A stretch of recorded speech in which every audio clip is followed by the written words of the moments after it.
PTI भी यही बात कर रही है कि मां की मुद्दत में आप एफआईआर दर्ज करें। आप तो कानून को अच्छी तरीके से जानते हैं, तो क्यों नहीं मां की मुद्दत में एफआईआर दर्ज कर पा रही पुलिस? क्या वजह है इसकी? मुझे बिल्कुल माँ की मुद्दत में या उनकी मिसेज की मुद्दत में ही होना चाहिए थी, लेकिन मुख्तलिफ वाकयात होते रहते हैं पाकिस्तान में। और जब आप पुलिस से पूछते हैं कि आपने केस क्यों नहीं दाखिल किया, तो वो कहते हैं कि उनके वर्षा में कोई आया नहीं है। अब इन केसेस में दो केसेस ऐसे हुए हैं जिसमें सुप्रीम कोर्ट ने कहा कि आप एफआईआर दाखिल करें। तो जो मुद्दई थे, जो ओरिजिनली होना चाहते थे, एक इमरान खान साहब का केस है और एक ये अरशद शरीफ का केस है।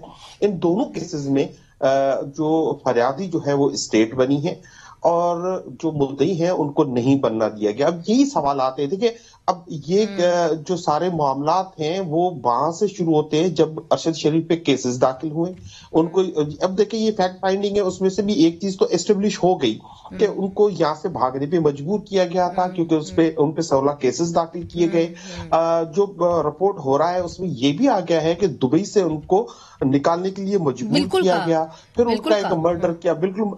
तो ये अब वही एक शेर है ना, जाने ना जाने गुल ना जाने बाग तो सारा जानी है। अब उनकी माँ जो है वो दरख्वास्त लेके, इस मुल्क में इंसाफ वैसे ही है जैसे जो अपाज या डिसेबल्ड लोगों के लिए फैसिलिटीज है। जैसे आज उनकी माँ सुप्रीम कोर्ट गई और सुप्रीम कोर्ट में जो उनके लिए फैसिलिटीज थी, तो आम आवाम के लिए, आम लोगों के लिए जो इंसाफ की फैसिलिटीज इस मुल्क में है वो इस तरह से हैं। और ये एफआईआर उनकी ना लेना फिर एक चीज इंडिकेट करती है कि कोई चीज है, कोई लोग हैं, कोई एलिमेंट्स हैं, कोई अंसर हैं जो नहीं चाहते ये कि चीज आगे बढ़े, जैसे मेरी बहन अभी जवेरिया ने भी कहा। जी।